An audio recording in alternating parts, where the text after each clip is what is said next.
Assalamualaikum warahmatullahi wabarakatuh. Di sini saya akan menjelaskan tentang teori motivasi.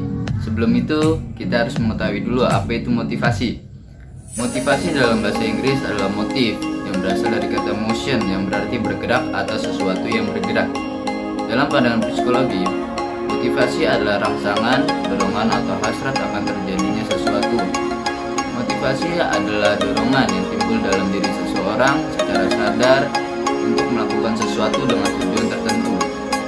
Di dalam motivasi ada 3 komponen yang sangat berhubungan erat. Yang pertama ada kebutuhan.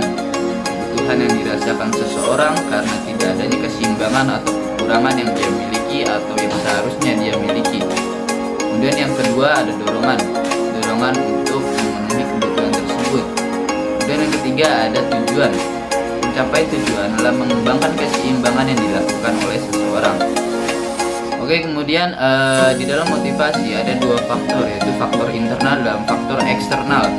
Faktor internal adalah faktor motivasi yang bersumber dari diri seseorang karena adanya keinginan untuk mendapatkan prestasi atau tanggung jawab dalam hidupnya. Ada beberapa hal yang termasuk ke dalam faktor internal. Yang pertama prestasi dan harga diri, yang kedua kebutuhan, yang ketiga harapan, yang keempat tanggung jawab, dan yang terakhir kepuasan kerja. Yang kedua ada faktor eksternal. Faktor eksternal adalah faktor motivasi yang bersumber dari luar diri seseorang seperti kondisi kerja, keselamatan, keamanan, dan sebagainya. Kemudian teori motivasi.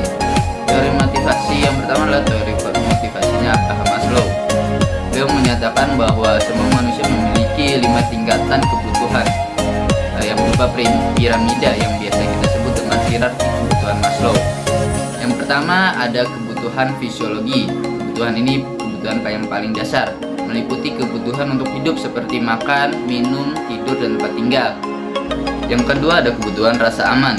Kebutuhan rasa aman ini meliputi keamanan pribadi, keamanan kerja, dan sebagainya. Kemudian yang tingkat selanjutnya yang ketiga yaitu kebutuhan sosial. Apabila kebutuhan fisiologi dan rasa aman sudah terpenuhi secara minimal, maka akan timbul kebutuhan sosial, meliputi antara persahabatan, kemudian afiliasi dan interaksi yang erat dengan orang lain. Kemudian naik tingkat selanjutnya yang keempat yaitu penghargaan.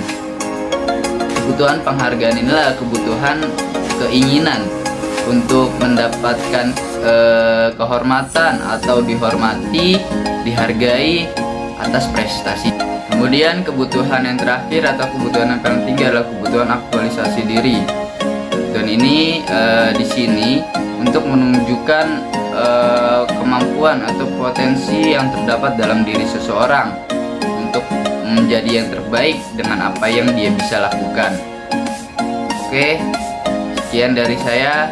Kurang lebihnya mohon maaf. Wassalamualaikum warahmatullahi wabarakatuh. Like, comment, dan subscribe.